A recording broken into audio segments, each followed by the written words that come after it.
കിട്ടിയ വാർത്തയിലേക്ക്. തിരുവനന്തപുരം പോത്തൻകോട് വിദ്യാർത്ഥികളുമായി പോയ സ്വകാര്യ ടെമ്പോ വാൻ മറിഞ്ഞ് അപകടം. 8 കുട്ടികൾക്ക് പരിക്കേറ്റു. പോത്തൻകോട് ലക്ഷ്മി വിലാസം ഹൈസ്കൂളിലെ വിദ്യാർത്ഥിനികൾക്കാണ് പരിക്കേറ്റത്. നിയന്ത്രണം വിട്ട വാൻ തിട്ടയിൽ ഇടിച്ചു കയറി മറിയുകയായിരുന്നു. സുനിഷ അയ്യല്ലൂർ നൽകും വിവരങ്ങൾ. സുനിഷ, കുഞ്ഞുങ്ങളുടെ പരിക്ക് സാരമായതാണോ? എങ്ങനെയാണ് ഈ അപകടത്തിലേക്ക് പോയത്?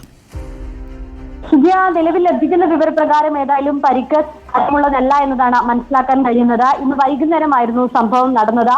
പോത്തൻകോട് പതിപ്പള്ളിക്കോണം ചെറിക്ക് സമീപം ഈ ടെമ്പോ നിയന്ത്രണം വിട്ട് തിട്ടയിലേക്ക് ഇടിച്ചു കയറുകയായിരുന്നു എന്നതാണ് മനസ്സിലാക്കുന്നത്. പോത്തൻകോട് ലക്ഷ്മി വിലാസം ഹൈസ്കൂളിലെ വിദ്യാർത്ഥിനികളാണ് ഈ ടെമ്പോയിൽ ഉണ്ടായിരുന്നത്. 19ഓളം കുട്ടികൾ ബസ്സിൽ ഉണ്ടായിരുന്നു. ബസ് ചിത്രത്തിൽ തന്നെ ഒരുപക്ഷെ കാണാം. ബസ് മറിഞ്ഞുന്ന ഈ ടെമ്പോ മറിയുന്നൊരു സാഹചര്യമാണ് ഉണ്ടായത്. പിന്നാലെ തന്നെ 8 കുട്ടികൾക്ക് ഇതിൽ പരിക്കേറ്റിട്ടുണ്ട് എന്നും മനസ്സിലാക്കുന്നു. പക്ഷെ 6 കുട്ടികൾക്ക് ചെറിയ പരിക്കുകളാണുള്ളത്. 2 കുട്ടികൾക്ക് തലയിൽ ചെറിയ രീതിയിൽ പരിക്ക് പറ്റിയിട്ടുണ്ട്. ഇവരെ മെഡിക്കൽ കോളേജ് ആശുപത്രിയിലേക്ക് മാറ്റിയിട്ടുമുണ്ട്. പക്ഷേ നിലവിൽ സാരമുള്ള പരിക്കല്ല എന്ന് തന്നെയാണ് അറിയുന്നത്. ആരോഗ്യനില തൃപ്തികരമാണ് എന്നതാണ് ആശുപത്രി വൃത്തങ്ങളും അറിയിക്കുകയും ചെയ്യുന്നത്.